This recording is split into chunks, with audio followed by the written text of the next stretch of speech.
3 महीने पहले हमारे घर में एक नौकरानी आई थी।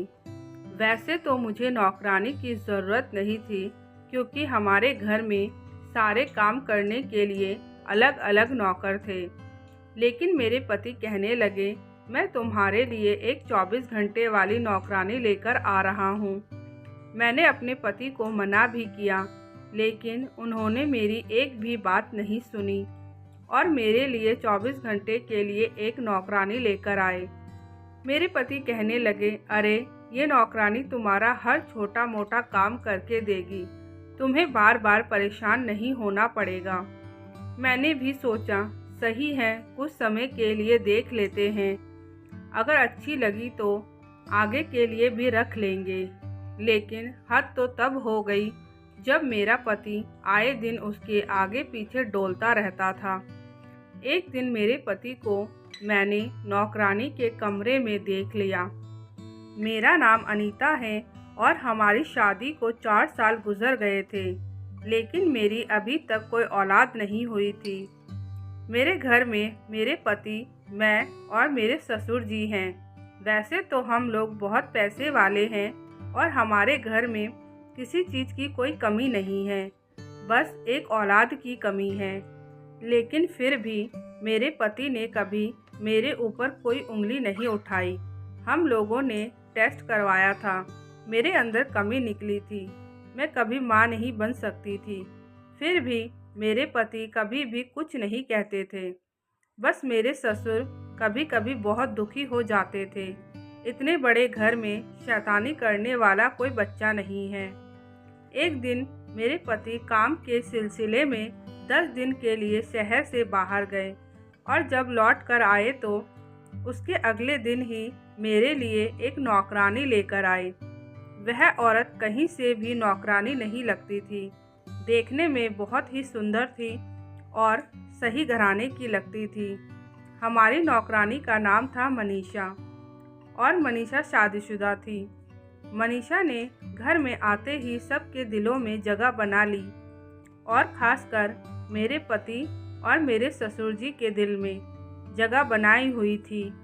वैसे मनीषा अच्छी थी, लेकिन मुझे थोड़ी खटकती थी, क्योंकि मेरे पति जब भी कोई सामान लेकर आते तो मेरे साथ साथ मनीषा के लिए भी लेकर आते, और कभी अगर मेरे ससुर जी मेरे लिए कोई सामान लेकर आते तो मनीषा के लिए भी लेकर आते। मुझे ये बात कुछ हजम नहीं हो रही थी। एक दिन मेरे पति मेरे लिए गजरा लेकर आए तो कहने लगे कि इनमें से थोड़ा मनीषा को भी दे देना। मुझे गुस्सा तो बहुत आ रहा था, लेकिन मैं कुछ कह भी नहीं सकती थी, क्योंकि मेरे पति ने मुझे पहले ही चुप करा रखा था। उनका कहना था, मनीषा का आगे पीछे कोई भी नहीं है, उसका एक पति है और वह भी गांव में रहता है। बेचारी हमारे भरोसे यहाँ तक आई है। मैं धीरे आवाज़ में बुदबुदाने लगी कि मैंने तुम्हें कौन सा कहा था मनीषा को यहाँ पर लाने के लिए। तो मेरे पति कहने लगे, तुमने क्या कहा? तो मैंने कहा, नहीं कुछ नहीं, मैं मनीषा को दे दूँगी। मनीषा के आने से मुझे आराम तो बहुत ज़्यादा था। मनीषा मेरे सर पर तेल लगाकर मालिश कर दिया करती थी, कभी कभी मेरे पूरे बॉडी की मालिश कर दिया करती थी। मुझे एक गिलास पानी भी उठाने नहीं देती थी, हमेशा मेरे आगे पीछे डोलती रहती थी। दिन भर मैं उससे बातें भी कर लिया करती थी, जिससे मेरा मन अब शांत रहता था, क्योंकि पहले मैं पूरा दिन अकेले रह रहकर बोर हो जाया करती थी। क्योंकि मेरा भी कोई रिश्तेदार नहीं था, एक पापा थे, वह भी शादी के टाइम चल बसे। आज करवा चौथ है। मेरे पति ने मुझे एक साड़ी और एक सोने का नेकलेस गिफ्ट किया और साथ ही मनीषा को भी एक साड़ी और पायल गिफ्ट किया। ये बात मुझे बहुत अजीब लग रही थी कि करवा चौथ में गिफ्ट करने का क्या मतलब बनता है। मैं उसी दिन अपने पति से बात करने वाली थी, लेकिन फिर मैंने सोचा, आज त्योहार का दिन है, आज मैं अपना करवा चौथ खराब नहीं करूँगी, किसी और दिन अपने पति से बात करती हूँ। और थोड़ा कस कर बात करना पड़ेगा, तभी ये सुधरेंगे। क्योंकि मनीषा हमारी घर की नौकरानी कम मेरी सौच ज़्यादा लगती थी। अपने पति के ऊपर अगर अभी लगाम नहीं कसा तो बात कहीं और से और पहुंच जाएगी और मेरे पास पछताने के अलावा कुछ नहीं बचेगा। हो सकता है इस मनीषा के वजह से कहीं मेरा घर ही उजड़ ना जाए। मर्दों का क्या भरोसा। करवा चौथ को 2-3 दिन गुजर गए थे। मैंने अपने ससुर से बात किया। ससुर जी, आपका बेटा मनीषा के आगे पीछे कुछ ज़्यादा ही नहीं घूमते हैं। मेरे लिए जो सामान लेकर आएंगे साथ में मनीषा के लिए भी लेकर आएंगे। ये क्या मतलब हुआ? मतलब एक नौकरानी और मेरे में कोई अंतर नहीं है क्या? तो मेरे ससुर जी कहने लगे, नहीं बेटा, तुम गलत समझ रही हो। मैं भी तो कोई सामान लेकर आता हूँ। तुम्हारे साथ साथ मनीषा के लिए भी लेकर आता हूँ। अपने पति के बारे में गलत मत सोचो, वह कुछ गलत नहीं करने वाला है। और मेरी बात को टालकर मेरे ससुर जी चले गए। एक दिन मैं रात को सो रही थी तो मैंने सपना देखा मेरे पति और मनीषा की शादी हो गई है। मैं घबरा कर उठ गई और मैं बिल्कुल पसीना पसीना हो गई थी। पास में देखा तो मेरे पति वहाँ पर लेटे हुए नहीं थे और मैंने घड़ी देखा तो रात के 2 बज रहे थे। मैंने सोचा इतनी रात को कहाँ चले गए, तो अपने कमरे से निकलकर अपने पति को देखने गई। मैंने सब जगह ढूंढ लिया लेकिन मेरे पति कहीं नहीं मिले।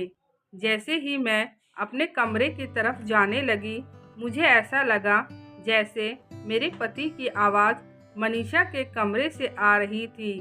मुझे ऐसा लगा जैसे कहीं मेरा सपना सच तो नहीं हो जाएगा।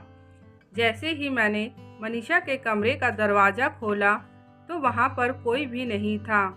दोनों की आवाज़ बाथरूम से आ रही थी। जैसे ही मैंने बाथरूम का दरवाज़ा खोला, मनीषा उल्टी कर रही थी और मेरे पति उसका पीठ सहला रहे थे और मनीषा को एक हाथ से पकड़े हुए थे। ये सब देखकर मेरा गुस्सा 7वें आसमान पर पहुंच गया। जैसे ही उन दोनों की नज़र मेरे ऊपर पड़ी, दोनों चौंक गए और दोनों की आंखें बड़ी बड़ी हो गई, जैसे कि उनकी बहुत बड़ी गलती पकड़ लिया हो मैंने। उन दोनों को देखकर मेरा तो खून खौल रहा था। मैंने दांत पर दांत पीसते हुए कहा, अच्छा तो यह तुम दोनों की रंगरलियाँ चल रही है।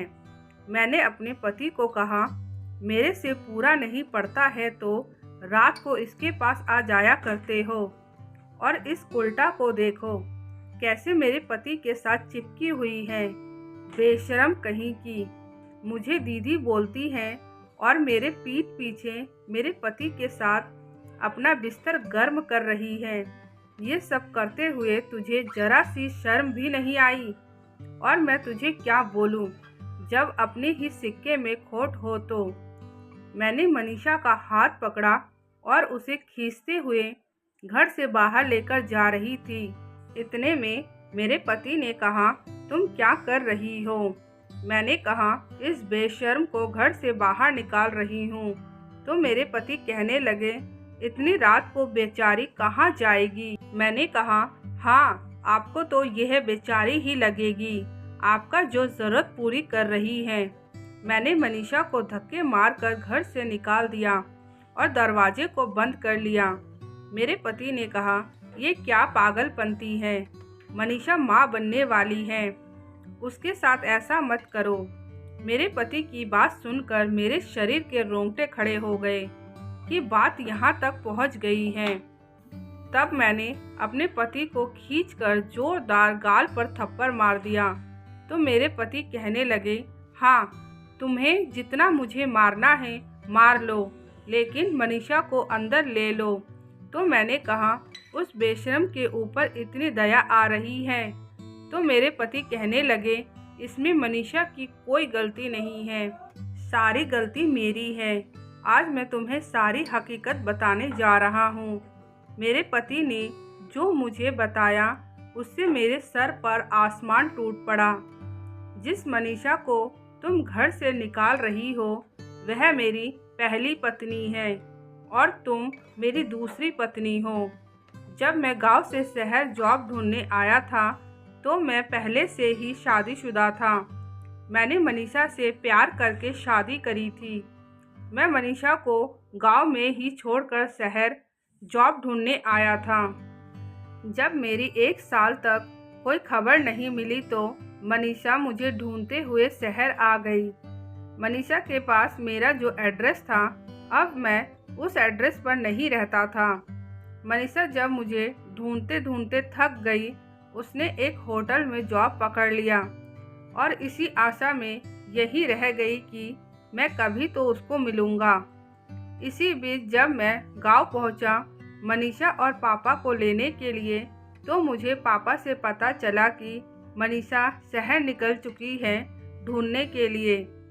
फिर मैं पापा को लेकर शहर आ गया और मनीषा को ढूंढने लगा, लेकिन मनीषा मुझे नहीं मिली। इसी बीच तुम्हारे पापा जो मेरे मालिक थे उनको हार्ट अटैक आ गया। उन्होंने मुझे तुमसे शादी करने के लिए बोला। मैं तुमसे शादी नहीं करना चाहता था। ये बात मैंने तुम्हारे पापा को भी बताई और मैंने अपनी पहली पत्नी के बारे में बताया, लेकिन तुम्हारे पापा नहीं माने। कहने लगे मेरे जाने के बाद मेरी बेटी का कोई नहीं है। तुम्हारे पापा ने कहा ये मेरी अंतिम ख्वाहिश है कि तुम मेरी बेटी से शादी कर लो। तब मुझे मजबूरन तुमसे शादी करनी पड़ी, लेकिन मैं मनीषा को नहीं भूला था। इस बार जब मैं मीटिंग करने के लिए जिस होटल में गया था मनीषा वहीं उस होटल में काम करती थी। मनीषा मुझे देखते ही मेरे से लिपट गई और मैं उसे यहाँ लेकर आ गया। अब तुम बताओ क्या इस बेचारी को मैं ऐसे ही छोड़ देता जो मेरे इंतज़ार में बैठी हुई थी। अब तुम ही फैसला करो कि कौन गलत है और कौन सही है। मेरे पति की बात सुनकर मैं बिल्कुल शांत हो गई और मुझे कुछ समझ नहीं आ रहा था। इतने में मेरे ससुर जी मेरे पास आए और कहने लगे बेटा इसमें किसी की भी कोई गलती नहीं है। इसको विधि का विधान समझकर अपना लो, क्योंकि मेरा बेटा न तुम्हें छोड़ सकता है न मनीषा को छोड़ सकता है। वह भी कश्मकश में फंस चुका है। मेरे ससुर जी कहने लगे इस ज़िंदगी में कभी कभी हमारे साथ ऐसा कुछ हो जाता है जो हम बिल्कुल भी नहीं चाहते हैं, लेकिन हमें करना पड़ता है। ससुर जी की बात सुनकर मैं शांत हो गई और हम सब साथ साथ रहने लगे। मनीषा के प्रति भी मेरा कोई गिला नहीं रहा। कुछ महीनों के बाद मनीषा ने एक प्यारे से बेटे को जन्म दिया जिसका नाम मैंने कान्हा रखा। कान्हा मनीषा से ज़्यादा मेरे पास रहता था। सबको लगता था जैसे मैंने ही उसे जन्म दिया है। अब हमारा परिवार पूरा हो चुका है।